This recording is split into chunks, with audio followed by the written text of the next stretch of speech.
നിയമലംഘന പ്രസ്ഥാനം കേരളം.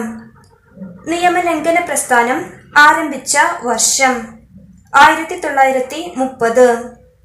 കേരളത്തിലെ ഉപ്പു സത്യാഗ്രഹ കേന്ദ്രങ്ങൾ പയ്യന്നൂർ, ബേപ്പൂർ. പയ്യന്നൂർ കണ്ണൂരും ബേപ്പൂർ കോഴിക്കോടുമാണ്.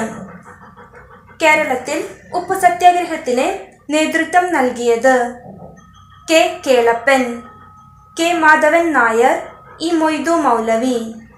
കോഴിക്കോട് കടപ്പുറത്ത് ഉപ്പു സത്യാഗ്രഹത്തിന് നേതൃത്വം നൽകിയവർ മുഹമ്മദ് അബ്ദുറഹ്മാൻ, പി കൃഷ്ണപിള്ള.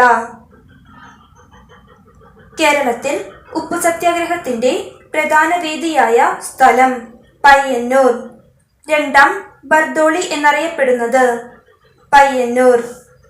കേരളത്തിൽ ഉപ്പു സത്യാഗ്രഹത്തിൽ കെ കേളപ്പനോടൊപ്പം പങ്കെടുത്തവർ 32. കെ കേളപ്പന്റെ നേതൃത്വത്തിൽ ഉപ്പു സത്യാഗ്രഹ ജാഥ ആരംഭിച്ചത് 1930 ഏപ്രിൽ 13. ഉപ്പു സത്യാഗ്രഹ ജാഥ പയ്യന്നൂരിലെത്തിയത് 1930 ഏപ്രിൽ 21. കെ കേളപ്പൻ അറസ്റ്റ് വരിച്ചതിനു ശേഷം ഉപ്പു സത്യാഗ്രഹത്തിന് നേതൃത്വം നൽകിയത് മൊയ്യാരത്ത് ശങ്കരൻ.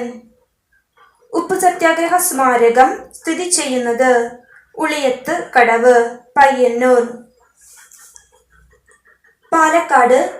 പാലക്കാട് നിന്നുള്ള ഉപ്പു സത്യാഗ്രഹത്തിന് നേതൃത്വം നൽകിയത് ടി ആർ കൃഷ്ണസ്വാമി അയ്യർ.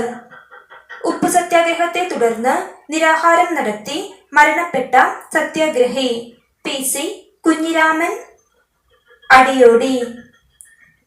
വരിക വരിക സഹചരെ എന്ന് തുടങ്ങുന്ന ഗാനം ഏത് സത്യാഗ്രഹത്തിന്റെ മാർച്ചിംഗ് ഗാനമാണ്?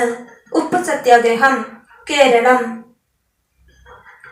നിയമലംഘന പ്രസ്ഥാനത്തിന്റെ ഭാഗമായി നടന്ന പ്രവർത്തനങ്ങൾ: വിദേശ വസ്തു ബഹിഷ്കരണം, മദ്യഷാപ്പ് പിക്കറ്റിങ്ങുകൾ, ഖാദി പ്രചരണം.